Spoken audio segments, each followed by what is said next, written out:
Ребят, всем привет! Я сегодня на Арбате, гуляем по Арбату, вернее по двум Арбатам, по старому и по новому. На той стороне это у нас здание ресторана «Прага». Я так и не понял, работает ли оно сейчас, но судя по его виду, как-то вроде оно такое, знаете, немного заброшенное. Само же здание имеет богатую историю, еще уходит корнями где-то в 19 век. В 1824 году здесь был построен доходный дом Фирсановой, а спустя полвека, это было уже в 1872 году, в нем открылся трактир «Прага». И он же уже обрел свою популярность среди московских извозчиков своей простотой, доступными ценами и получил такое название в простонародье «Брага». В 1896 году судьба его круто меняется. Купец Семен Тарарыкин выигрывает это здание в бильярд и превращает его в простой трактир и первоклассный ресторан. Перестраивает внутреннее убранство, украшает его зеркалами, создает наверху зимний сад, такую богатую, дорогую атмосферу. Тем самым он привлекает богатых и знаменитых гостей. Здание неоднократно перестраивалось. И вот такой современный, наверное, да, современный облик дошел до нас с 1954 года. После революции здесь работала столовая, потом кафе, причем образцово-показательная столовая. И здесь же Ипполит Матвеевич из 12 стульев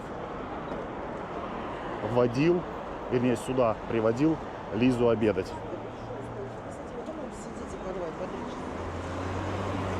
Да, судя по виду, все-таки оно заброшенное.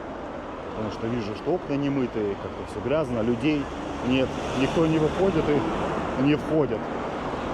Арбат шумный у нас новый, поэтому потише будет, наверное, только на старом Арбате, когда мы придем. Пока вот так. В любом случае я подготовился, взял с собой микрофоны. Надеюсь, шумов будет поменьше. Ну уж ветра точно должно быть меньше. И нас интересует, сейчас покажу, вот то следующее здание. Интересная история. Сейчас перейду просто подальше. Наверное, уже, да, на ту сторону перейду, через дорогу, ближе к церкви. И там продолжу.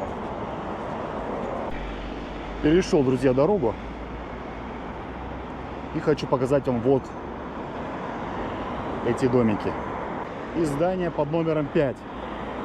Особняк Эмилии Федотовой. Построили его в 1900 году. А с 1923 года он стал частью родильного дома, который находится вот с левой стороны от него и с правой стороны. В этом доме родились Андрей Миронов, Булат Акуджава, Александр Збруев, Василий Сталин. Роддома уже нет. И в этих зданиях находятся различные вот магазины, на первых этажах кафе. Здесь вот музей магии. На балкончике видите такие кролики, 3 кролика. С той стороны у нас Красная площадь. По Красной площади мы уже с вами гуляли, поэтому кто не смотрел видео, переходите, смотрите. И с правой стороны от меня церковь Симеона Столпника. По ее архитектуре можно понять, что она достаточно старая. Вообще первое упоминание о ней относится еще к 1625 году. Тогда она была деревянная и сгорела. А вот этот храм уже каменный, возвели в 17 веке. И в 1801 году здесь венчался граф Шереметьев и его крепостная актриса Жемчугова-Ковалева. И для того времени это было прям очень такое большое событие, которое проводили в тайне, потому что сами вы все знаете, что брак был по тем временам неравным, поэтому все проходило в тайне. Эту церковь, кстати, часто посещал Гоголь.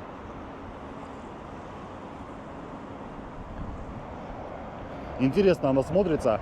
в плане того, что ее окружают многоэтажные дома. И она так вроде гармонично вписалась сюда.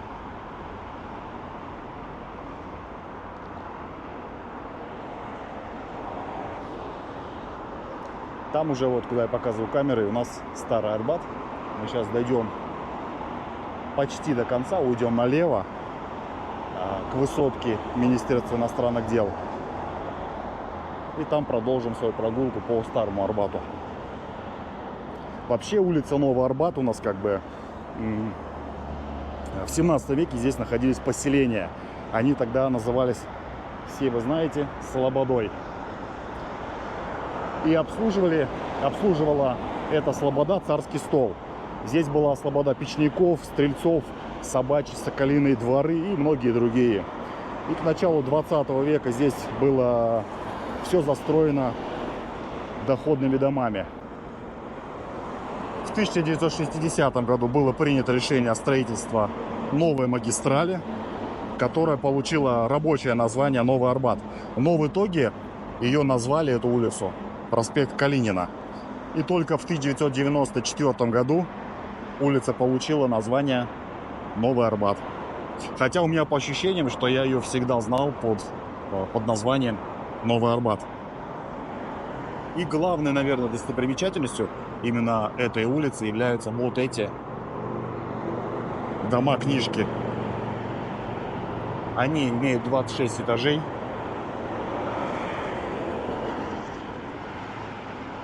Ночью они светятся, переливаются. Я, кстати, приезжал сюда ночью, пытался все это дело снять. Но ввиду того, что GoPro не вытягивает ночные режимы, я это дело бросил. Материал, который был у меня, удалил, потому что он совсем не смотрибельный. И это моя уже вторая попытка снять Арбат. Теперь только вот в дневном режиме. Впереди видите Москва-Сити. Там же у нас мост. Там же у нас гостиница «Украина». В общем, вот такое место. Достаточно интересное. Как всегда, идет ремонт. На той стороне, видите, московские сезоны, все перекрыто. Я позже чуть-чуть, там вот дальше будет переход, перейду на ту сторону и пройдемся тоже по той стороне. Давно уже я здесь не был, очень давно. Потому что Новый Арбат — это прям не такая уж пешеходная зона.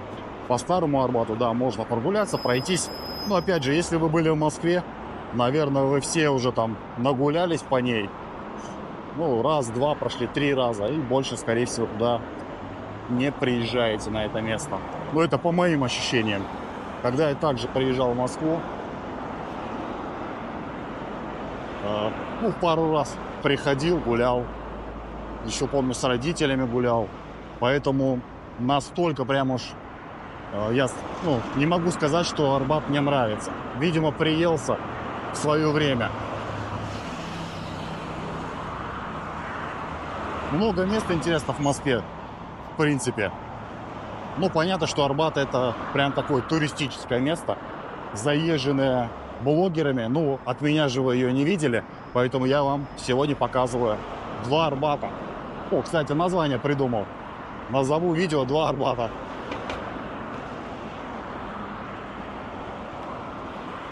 Такой небольшой здесь скверик. Указатель нам показывает, что с правой стороны, туда, если уйду, памятник Достоевскому. Слушайте, а вот это, по-моему, доходный дом Чижова. Да, вот этот, видите, как бы стена сюда у нас выходит. Странно, да, как кажется, что стена голая, она должна быть как бы, с правой стороны, либо слева. Здесь еще что-то должна быть, пристройка. Ну, вот так он выглядит. 1903 год постройки. И сейчас у нас впереди будет тоже с правой стороны дом со шпилем. Это доходный дом Обухова. Построили его в 1912 году в неоклассическом стиле. Вот, по-моему, сейчас за этим домом должен появиться. Давненько я здесь не гулял, конечно. Мне все больше привлекают переулки какие-то вот в те места, где я особо не гулял. Можно сказать, не туристические места. Но хотя... Так, наверное, дальше все-таки. Да, дальше будет. Хотя все места, которых я стараюсь вам показать, либо сам прогуляться, можно назвать туристическими, потому что весь центр города, по факту Москвы, это туристический. Просто там меньше ходит людей. Все в основном идут на Красную площадь, на Старый Арбат. Давайте еще высоточку покажу, вот так ее прям. Вот книжка в открытом виде. Для того времени прям грандиозное сооружение.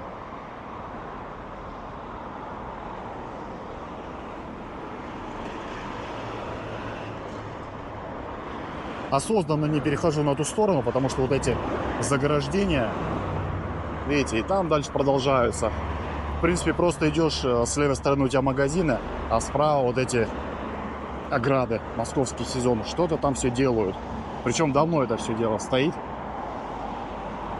Здесь более открытая дорога, поэтому и посмотреть можно больше, увидеть. Так, а где же у нас дом со шпилями? Вот должен уже появиться. Все-таки он впереди. Покажу еще кинотеатр «Красный Октябрь». Там, кстати, сохранилась мозаика.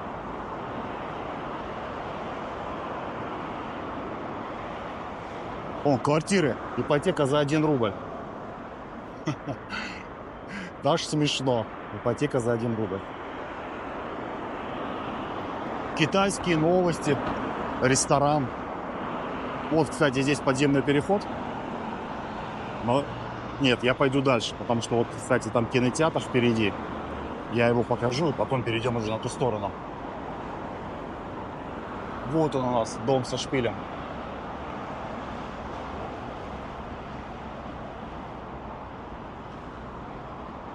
Поэтому, если будете на Арбате, прогуляйтесь и по Новому Арбату, потом идите на Старый. Давайте сейчас до кинотеатра дойдем, и тогда уже точно перейдем на ту сторону. Раньше на той стороне дороги, ну, на той стороне пешеходной зоны, можно сказать так, стояла большая скамейка. Наверное, метров 300. Прям очень длинная. Ее, к сожалению, убрали, не знаю по каким причинам. Но это была тоже такая достопримечательность. Много людей всегда там сидело, но сейчас ее нет. Так, вот у нас появился кинотеатр. По переулкам мы с вами не ходим. Это нужно отдельное видео делать. Ходить по переулкам. Ох, какой ветер. Надеюсь, ветрозащита мне поможет. Шума будет не очень много. Магазины, кафешки. Люди уже сидят в кафешках. Ну, это все, скорее всего, туристы. Ой, как и задувает-то. Так, и вот он у нас кинотеатр. Да, что-то отсюда не особо-то видно будет. Да, давайте я сейчас его здесь покажу, вот так, вблизи. Потом перейду на ту сторону, приближу, постараюсь приблизить, показать вам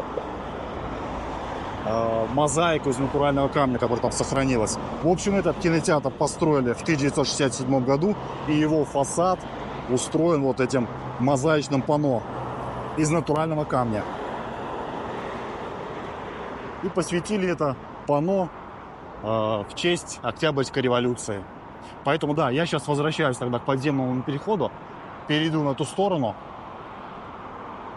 вставлю картинку, видео, вернее, попробую все-таки панно записать, чтобы вы рассмотрели его, и продолжим дальше тогда. Вот так, ребят, выглядит центральный фасад бывшего кинотеатра «Октябрь». Так, Яндекс мне должен денежки закинуть за рекламу. О, давайте вот здесь сейчас пройдем. Как раз по такому мини-мини парку. Еще в 1930-х годах через Арбат проходила правительственная трасса. из Кремля. Тут как раз дорогу я вам показал же в начале, что у нас с той стороны Кремль. Ну, позади меня сейчас находится. И дорога эта вела на подмосковную дачу Сталина. Поэтому всех неблагонадежных людей отсюда выселяли. А столовая, вот где была, где ресторан Прага, вообще закрыли. Так что очень боялся отец, как говорится, народа, свой народ. Ну, я думаю, сейчас все то же самое. Все друг друга боятся. Как говорят, любят, да, но почему-то боятся. В общем, вот такой небольшой здесь. Хотя нет, достаточно большой. Практически, да, по всей улице. Единственный минус — это вот в начале, как раз, когда я на противоположной стороне шел, там все ограждено было. Видимо, готовили вот эту они площадку. Ну так, да. Есть скамеечки. Хорошо здесь прогуляться. Можно спрятаться, пофотографироваться, кому это нужно. Вот позади меня так это выглядит. Давайте еще раз. Дом-книжку. Прям вот совсем-совсем близко.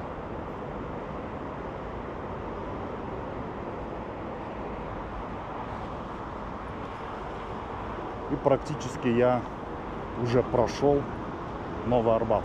Ну, именно тот маршрут, который я планировал. На той стороне, смотрите, какая. Сколько там этажей? Наверное, этажей 6. И слева такая башня. Книжная лавка. Что продают? Москва, творчество. Даже есть 1986 год. Неужели с того времени не может продастся? Так, мы сейчас с вами уходим налево. Ресторан Ешак. Ишак. Ресторан Ишак. Ну, странное название. Вот смотрите, как красиво сделали цветами вход. Впереди все так же у нас виднеется частичка гостиницы «Украина» и высотки Москва-Сити.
Ребят, перешел дорогу уже. Нахожусь возле здания Министерства иностранных дел. Оно вот передо мной. В той стороне Бородинский мост и Киевский вокзал. И вот так выглядит высотка МИДа.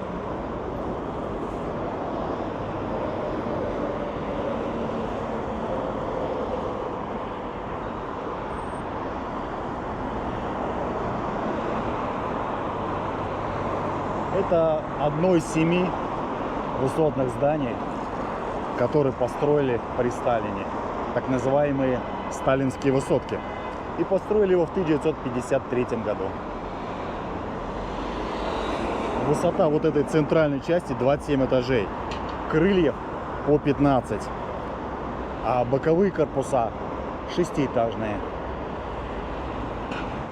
Обратите внимание вот на этот дом и внизу магазин. Это дом с гастрономом, был построен в 1928 году на месте Смоленского рынка. В 1934 году был надстроен 5-й этаж. Видите, он даже как бы отделяется так условно полосой слева и справа. И открылся здесь Торгсин. Это всесоюзное объединение по торговле с иностранцами на территории СССР. В 1931 году, ввиду валютного кризиса в стране, здесь уже открылся он как бы для всех граждан страны. Здесь товары можно было приобрести за золото, серебро, царские монеты, бриллианты. В общем, за 4 года работы было привлечено, или правильно сказать, наверное, сдано людьми около 100 тонн чистым золотом.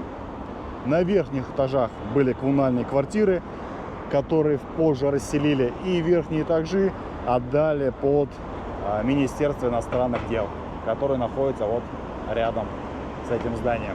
Все, сейчас переходим улицу и идем гулять по Старому Арбату.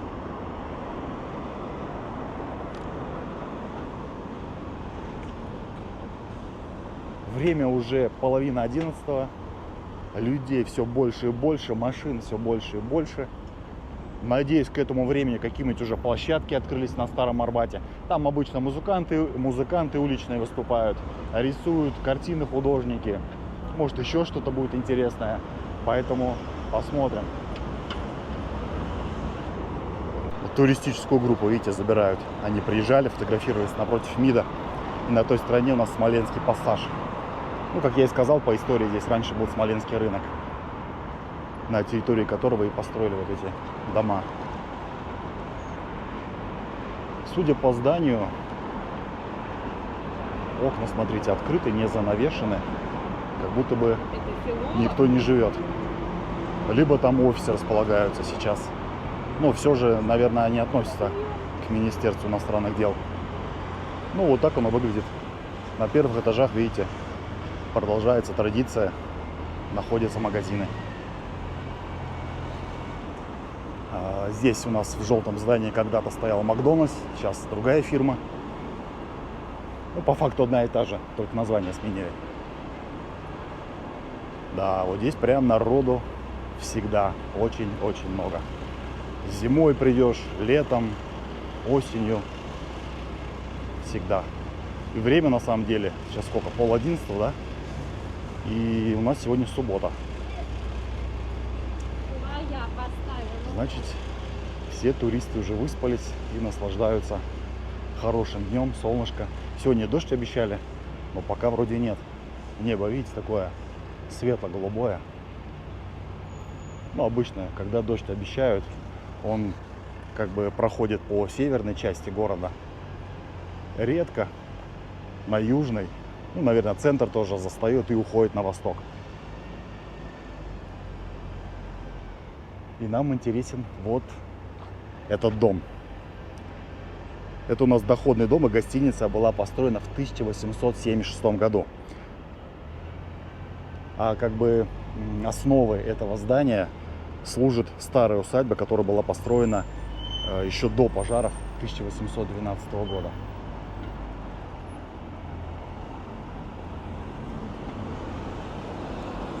И в этом доме жил и родился этот поэт Андрей Белый.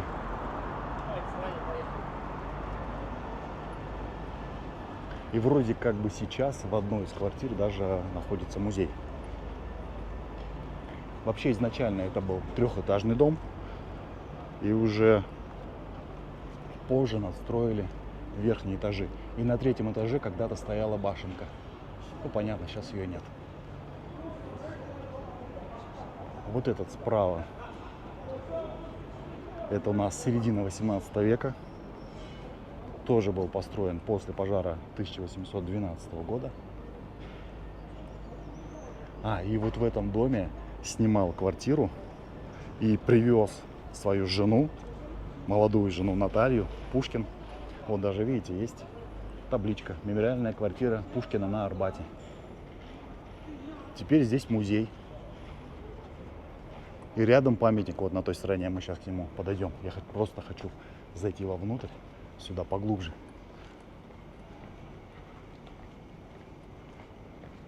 Вот такая брусчатка выложена. Какой-то контейнер стоит. Белый ресторан. На этой территории я тоже в первый раз. Возможно, кто-то из вас здесь был, но я здесь не был. Как-то то проходил мимо, то ворота были закрыты. Вот так выглядит территория. Прям такой добротный дом. Ну, Пушкин же был у нас не бедный, из богатой семьи, поэтому мог себе позволить.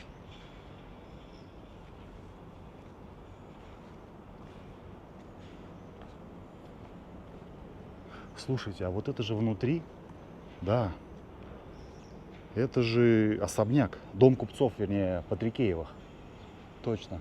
Я читал, что как раз-таки проходишь во двор музея Пушкинского, и вот во дворе находится вот этот дом. Сам Патрикеев его приобрел в 1874 году.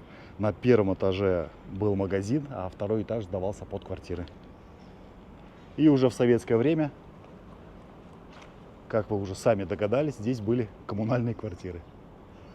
Наверху даже герб имеется, видите? И высотка МИДа, башня. Вот такие дела. Но место такое красивое. Смотрите, как выглядит. Цветы посажены.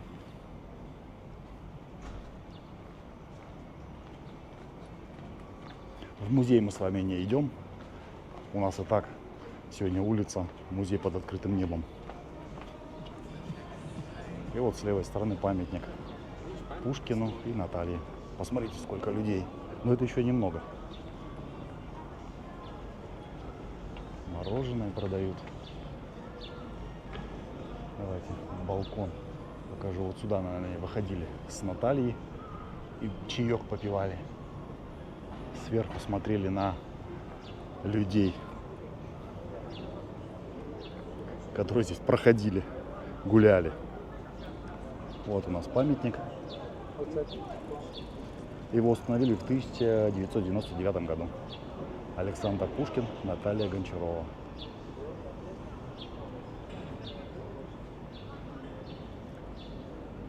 Обращайте внимание сразу на туристов, кого вы видите. Ну, откуда туристы. Раньше очень много было китайских туристов. Сейчас я вижу Индия, наверное, Пакистан, мне кажется, ну вот, индусы.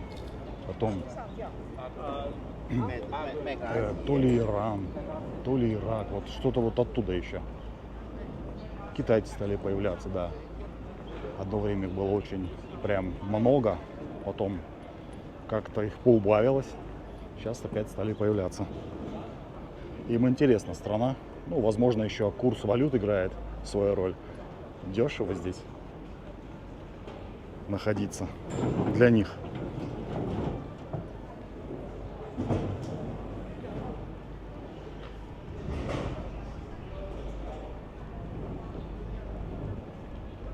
Мануфактура номер 5. Продается здание, матрешки, вот там сувениры. Аптека. Мясной ресторан. Чебуречная СССР. Ой, я как-то заходил в чебуречную, скидывал видео в Телеграм. Совсем мне не понравилось. От слова прям совсем. Мясо с гульки нос. Да, единственный плюс там был такой бульончик, знаете. Но он у меня весь вытек. Поэтому я больше в чебуречной не хожу. Наверное, конечно, нужно, может быть, за столом есть. Тогда будет все по-другому. А я ел на улице, как бы не совсем предназначаются чебуреки для еды на улице. На улице, наверное, больше шаурму надо есть. Вот вывески меняют. 49-й дом.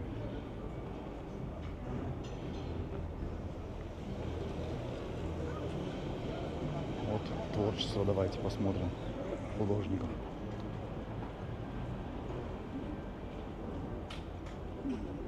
Это о, дети, говорю, люди, что ли? Да, смотрите, как нарисовано.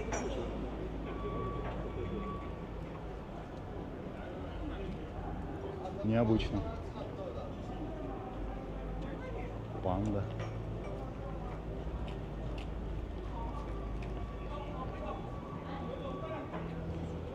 Интересно, что хотел сказать вот этим художник. Вот это красивая работа.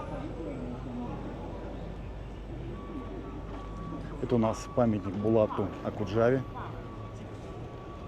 Честно говоря, я сначала, когда его поставили, не обращал внимания, ну и как бы не знал, кому это. Похоже, как будто бы пьяный мужик какой-то идет. Вот скажите. Вот у меня ассоциация только с этим.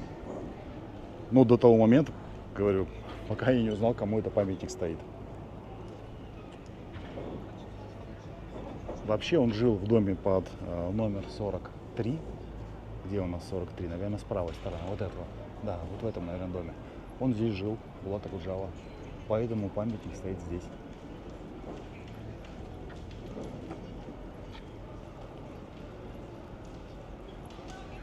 Что у него там? Газета, да, наверное, с левой стороны. Рюки, говорю, руки в брюки. Я уже заговариваюсь. И идет куда-то.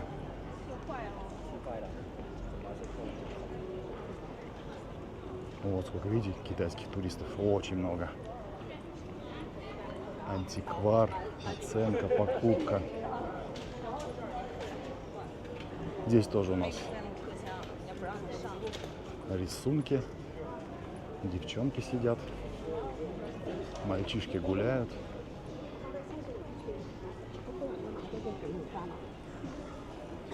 Да, тут прям что-то совсем немного народу. Видимо, еще рановато. Сюда надо приезжать вообще вечером. Вечером здесь огни зажигаются. Более такая прогулочная, наверное, атмосфера. Сейчас все-таки все равно жарко.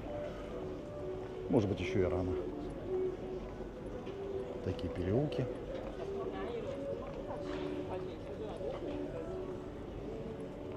Магазин сувениров. О, сколько там у нас матрешек. О, посмотрите, матрешки голые. Даже такие есть. С грудью обнаженной.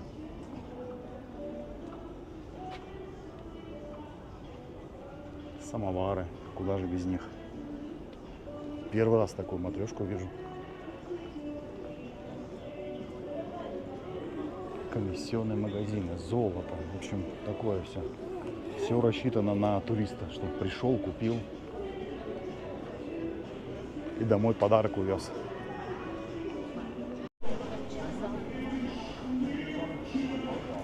Ребят, вот этот дом под номером 32. Это доходный дом у Русовых. Начало 19 века. Сейчас в этом доме элитные квартиры. Камеры висят, видите, на верхних этажах. А вот этот дом 37-й. Это у нас 1820 год. И вообще дом принадлежал внуку Екатерины II, графу Василию Бобринскому. И мы с вами сейчас зайдем за угол, покажу вам стену Цоя. Давайте вот с этой стороны пойду. Заодно посмотрим вот на эту красоту. Ветерок поднимается. Небо, смотрите, светлеет. Возможно, скоро придет дождь сюда.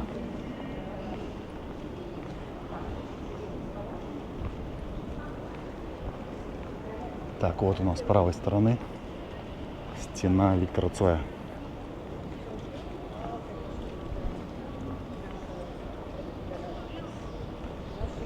Эта стена появилась в 1990 году. Можно оставить записи, видите, девочка пишет.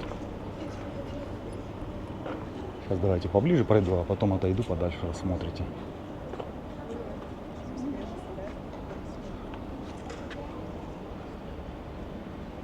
Я тоже вас снял. Вы фанаты Цоя? Или просто здесь были? Точно. А, фанаты?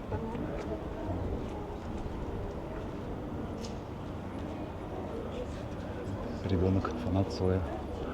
Кто бы мог подумать, да? Я думаю, в таком возрасте, как бы, ну, другие интересы у людей. Ну, слушает Цоя.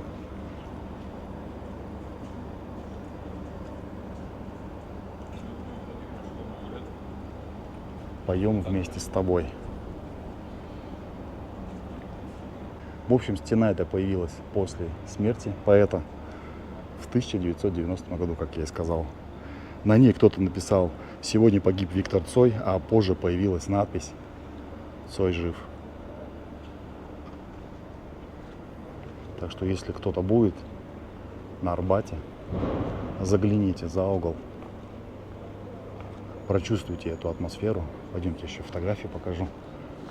И мозаика вверху, смотрите.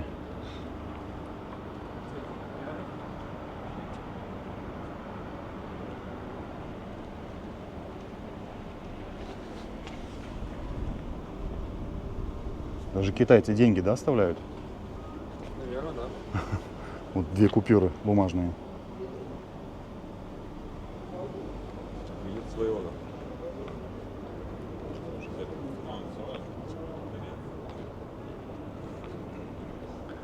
Да, может быть и корейцы, кстати, да.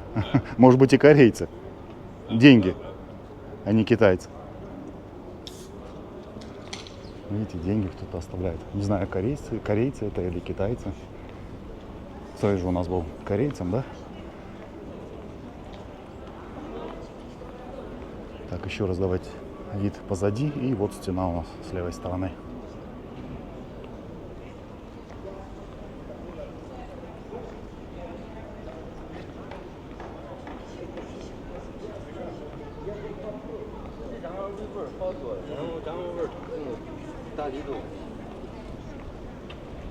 Это у нас театр имени Вахтангова.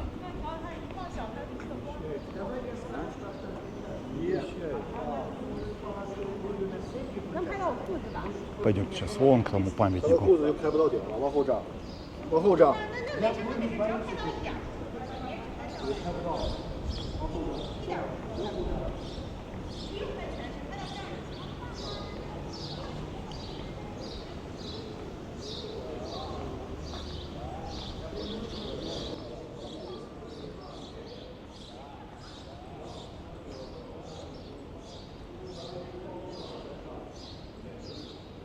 Табличку давайте покажу вам.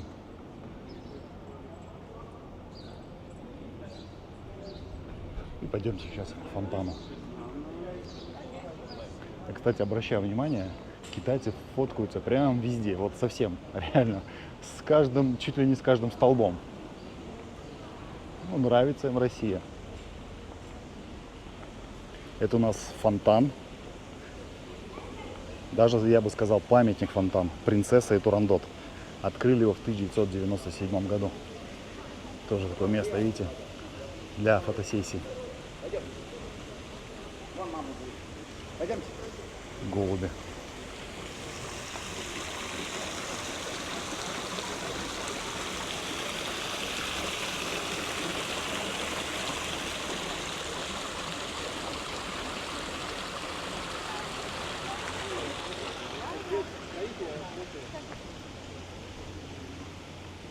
Тоже все фоткаются.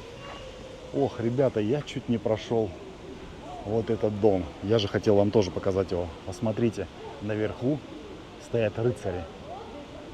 Видите, прямо в балкончиках. В общем, это дом доходный Якова Филатова. И построили его в 1914 году. Его еще называют дом с рыцарями. До революции в нем располагались большие благоустроенные квартиры. В лифтах находились большие зеркала и кожаные сиденья. Это такой прям элитный дом для своего времени. Здесь были отдельные комнаты для прислуги. На первых этажах работал, наверное, по тому времени самый дорогой детский сад в Москве. В учебную программу в него входили гимнастика, танцы.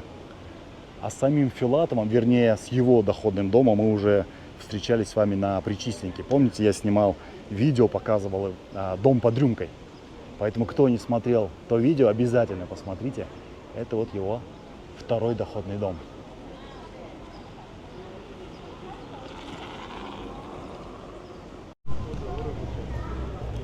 Показал сейчас ребятам, китайским товарищам, тоже этот дом с рыцарями. О, такие довольные были.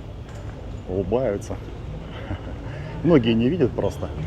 Вот еще раз покажу вам. Видите, как бы ты идешь, все отвлекаются на фонтан, а не смотрят наверх.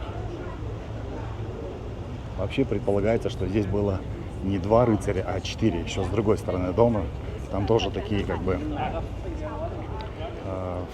не вставки, как назвать-то, балкончики, ну, для этих рыцарей, да, так назовем это место. И они пустые сейчас. Возможно, там и не было ничего. Возможно, такая задумка была у автора. Так, и мы сейчас с вами идем как раз в сторону, вот видите, большой-большой мурал Жукова с правой стороны, за кронами деревьев.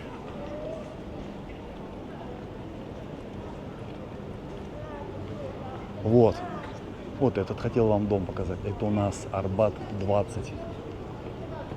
Такой простенький дом. Это дом кооператива «Красный уголок». 1928 года постройка. Он выбивается, конечно, из общего стиля этой улицы.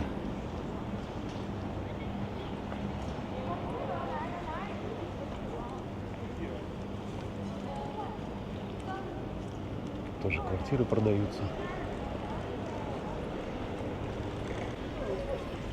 Здесь такое прям постоянное сборище мотоциклистов. Их стабильно много именно в этом месте собирается. Сейчас пока только 2.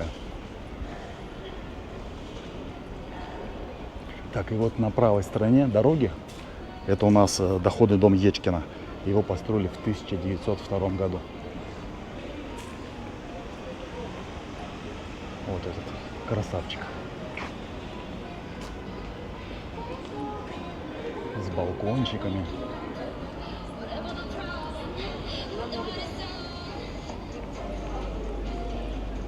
Калининградский янтарный комбинат. Янтарь продают.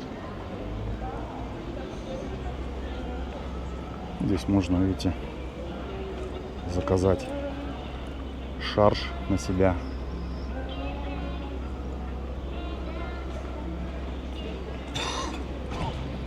Есть туалеты, скамейки. Тенек, видите, сейчас на правой стороне, потому что солнце еще не перешло. Деревьев здесь практически нет. Поэтому здесь, по-моему, так всегда вот. То с одной стороны тенек, то с другой. Магазин сувениров. Как всегда, там китайские товарищи. Напишите, ребят, кого вы заметили именно по национальности, да? Каких туристов? Мне кажется, все-таки китайцы пока преобладают. И вот у нас мурал Жукова.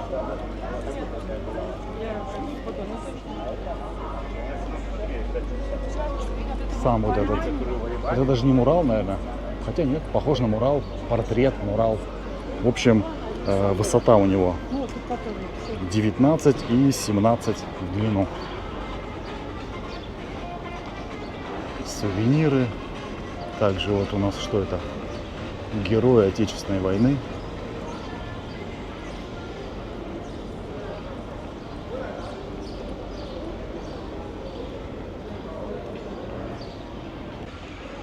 Ребят, будете здесь, обратите внимание вот на это здание. В общем, это здание было построено по заказу княгини Шаховской в 1812 году. Ближе к концу 19 века им уже владел купец Орлов. Он отстроил верхние этажи. Изначально здание было двухэтажное. И вот это здание стало уже доходным домом. Дом еще называется «Дом с привидениями», потому что длительное время он был заброшен. И как бы здесь собирались бродяги. Поэтому так его и назвали. Видимо, ночью они тут гуляли, пугали окрестных людей, жителей, туристов.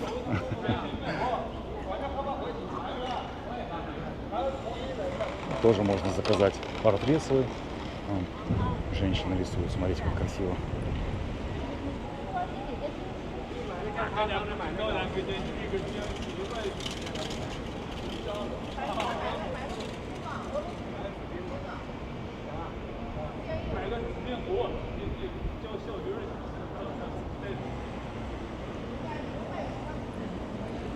Прям профессионал работает. Интересно тогда. Бумага, карандаш. И можно сотворить прям такое чудо, произведение. Новый Арбат. Мы с вами уже по нему прошлись. Посмотрите, терраса. Это у нас как бы такой ресторан. Выглядит интересно.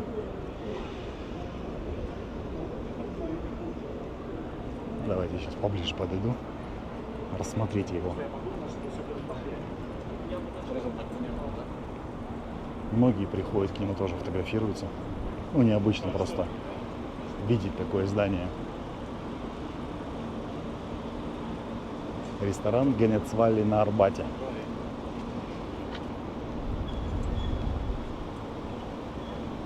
Окошки на верхних этажах, смотрите, рамы открыты, такие узенькие прям окна. Ну, интересно смотрится в любом случае. И пойдем дальше с вами прогуляемся.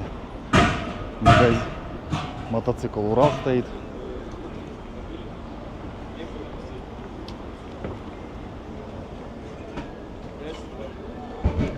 Так, это у нас что тут? Кафешка Дёнер. Все из льна. Ну да, здесь уже такие тоже кафешки, рестораны, подарки, сувениры. Все так красочно. Сладости турецкие. Кофейни.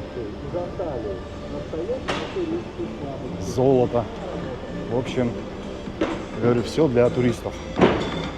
Так, давайте переходим сейчас на ту... Вернее, ускоряюсь, потому что музыка опять играет. Ой, как не люблю, когда она играет. Так, ресторан еще у нас турецкий здесь. Месопотамия называется.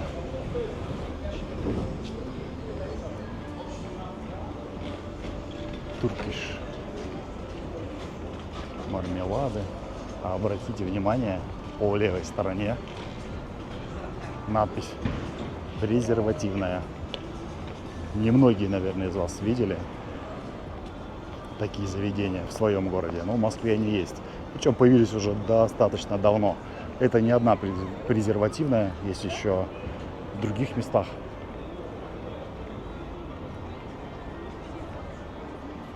Аленка.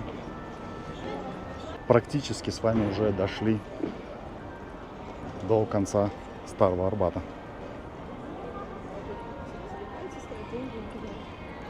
Ярмарка, книги продают.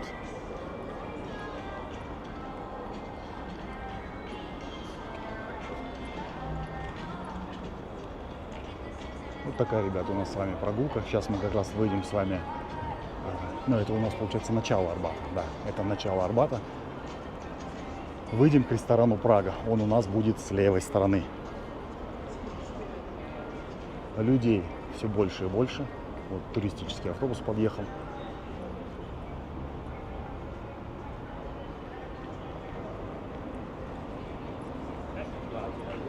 Как-нибудь нам с вами надо еще будет прогуляться по Гоголевскому бульвару.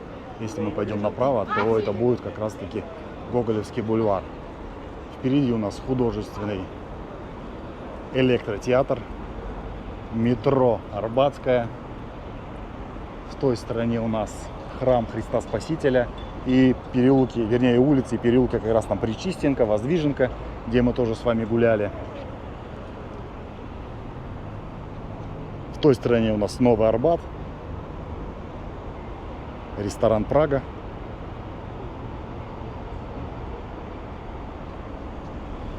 Что, ребят, на этом буду заканчивать. Спасибо, что гуляли сегодня вместе со мной.